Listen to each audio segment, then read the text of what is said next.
What's going on, everyone? Lullet here. American Express just came out with their refreshed $695 annual fee American Express Platinum credit card.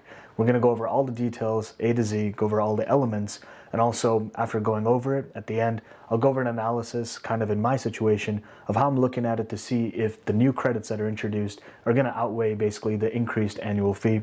And using that framework, you can decide whether it's worth for the American Express Platinum credit card to be a part of your credit card arsenal in your wallet for 2021. I have an American Express referral link where when you press it, you can apply to any card, and anything you apply to and get approved for supports the channel. So appreciate it if you use it, but with that, you know how it is. We'll get straight into it. Starting us off, we got the sign-up bonus, but I also noticed an upgrade bonus for all applicable card members. So for new applicants, we'll go over that first, and as well as the upgrade bonus right after. For new applicants, you get 100K MR points, aka membership reward points, after spending $6,000 on purchases with the new card in the first 6 months of card membership.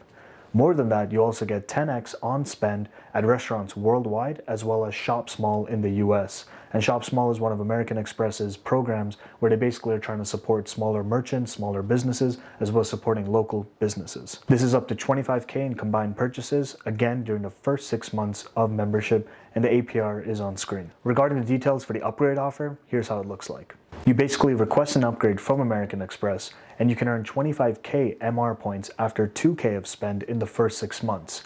And you also get 10x, but not in the same categories as if you're a new applicant, but you get 10x on US gas stations as well as supermarkets. This is going to be up to 15K on combined purchases for both of those categories, again during the first 6 months of your card membership.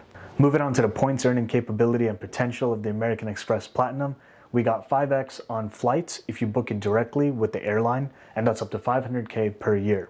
And from there, you can also get 5x on hotels, but again, you got to go through the Amex Travel, aka their portal, internal portal, to get those 5x eligible points.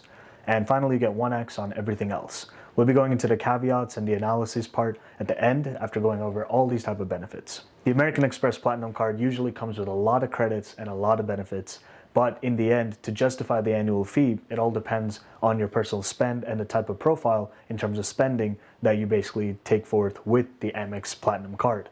And so going over the benefits, this is what they look like. You got $200 in terms of a hotel credit, which you can use for prepaid bookings on Amex's internal portal. And from there, you also get $200 in terms of an airline credit, which you cannot use directly for flight purchases, but this credit can be used, for example, for items like baggage, or if you have in-flight entertainment, in-flight drinks, maybe Wi-Fi on board, items like this. But more importantly, it comes down to picking a specific airline. So for example, if I pick Delta or for example, JetBlue, just an example, then basically that $200 credit can only be used for that specific airline in that calendar year. From there, you got a $300 Equinox credit, and within Equinox, you basically have $300 divided by 12, and so it'll give you up to $25 in statement credit, depending on your type of specific to Equinox spend. Next, you got your $200 Uber Cash credit, which can be basically used for both Uber Eats as well as just normal Uber for transport from point A to point B. And from there, within $200, you actually get $15 per month. And so 15 times 11 is actually $165, aka in December, you will be getting a $35 credit, aka a $20 bonus, as they allude to on their website. You have a $240 digital entertainment credit. And this credit, $240 divided by 12 months, you're going to get up to $20 per month on select, not streaming services, but basically what's outlined in what I'll put up on screen. The following credit/benefit is actually available on a lot of premium/luxury travel cards, whichever way you want to coin them. And the point being that you get $100 on global entry credit, aka if you actually spend money on global entry or TSA PreCheck, you would get $100 in statement credit for global entry, as well as on TSA PreCheck, you get up to $85. The final couple credits you're going to get are going to be dealing with $100 at Saks Fifth Avenue, and how you get it is in the first half of the year, you get $50, and in the second half of the year, you get another $50, totaling $100. And finally, you get $179 towards Clear membership. So basically, you're going to get free Clear membership, and Clear is basically a way for you to get past security even faster. And so you may have TSA PreCheck and Clear in combo, for example, to get kind of the fastest solution, at least traveling domestically in general. All right, so from here, we're going to go over some numbers in terms of a high-level analysis. And depending on your situation, you can use the same framework to basically figure out, is the American Express Platinum worth it to be in your wallet? All right, let's take a look. So basically over here, what I did is basically just put the credits and put the amount. And so at the highest level, feel free to pause. But basically what we just went over in terms of what the actual name of the credit is, and over here, the amount. And one of the points that I didn't mention previously was basically this gold status. It's a benefit where you get gold status with Marriott as well as Hilton by having the American Express Platinum, and you also get benefits like lounge access. But the point being that from a tangible, actual physical dollar amount, there's nothing associated with it because it's something that you would give value to, where if you never traveled, then naturally there'd be zero value, but also that begs the question, where is this card even worth getting for you? So looking at it, how it compared to in terms of what I valued it versus the actual credit dollar amount, this is what it looks like. So from left to right, basically these two columns are going to be the same. And on the site, they actually advertise how there's more than $1,400 of value given to these credits. And if you do the math, it's basically $1,519 exactly. And so my value that I gave it one line at a time and going into my analysis is essentially saying that the $200 hotel credit, it's a great credit, but I put it as 150 because the type of hotels that you would need to choose to book and the fact that it's prepaid bookings through the Amex internal portal, basically my assumption and based on other data points in my own experience, it's more expensive than not to book through them directly than going through other means, maybe potentially through promotions directly with the hotel website versus amextravel.com. Me giving $150 to a $200 value is basically saying that, hey, if I was going to redeem that $200 worth of hotel nights or otherwise, it's basically worth $150 to me personally. From there, the airline fee credit, the reason I gave it 100 instead of 200 is just because of the way it is specific to one airline. And so when I used to travel for my background being a management consultant for work every week, Monday through Thursday, it was naturally beneficial to have one airline that I was sticking to and all these benefits that come through it with status and otherwise.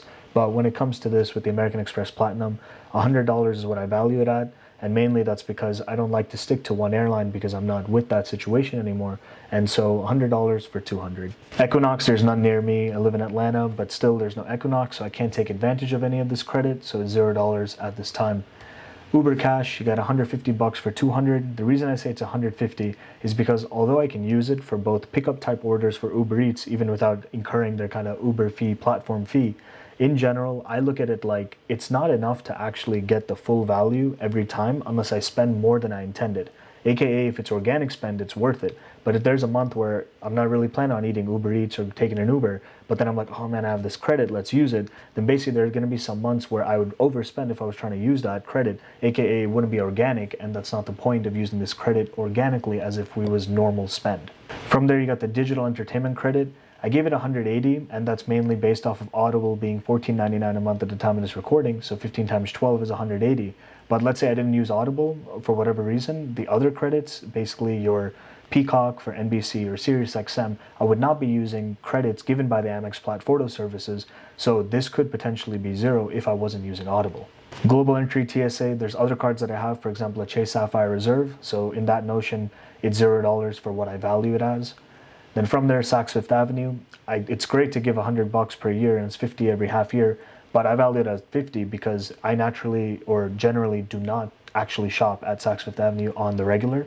And so $50 is where I'm valuing it at as, hey, it's good to actually use that credit if I was going to go there to buy a nice gift for someone or otherwise, but in general, it's not something I would do normally. For Clear, I gave it $50 because I do value the fact that, hey, it can be done where you can go through security faster, but I wouldn't generally pay $179 out of my own pocket, which is basically where the annual fee amount comes to.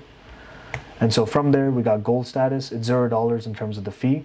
I value it at $15 because I do value having status, whether it's Marriott or Hilton. And although gold is not going to be your diamond or titanium elite and ambassador status, depending on the actual company, the point is $15 is something that I give it value as, so it makes some sense.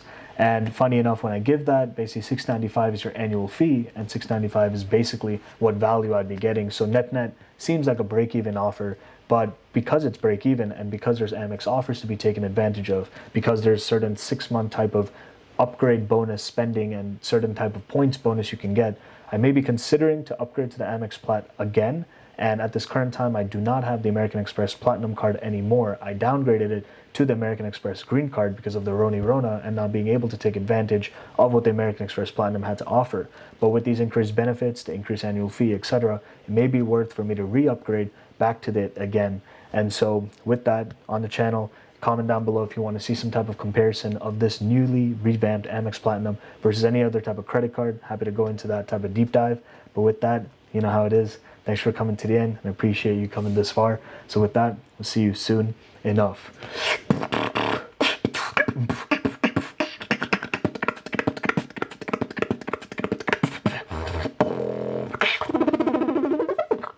Peace.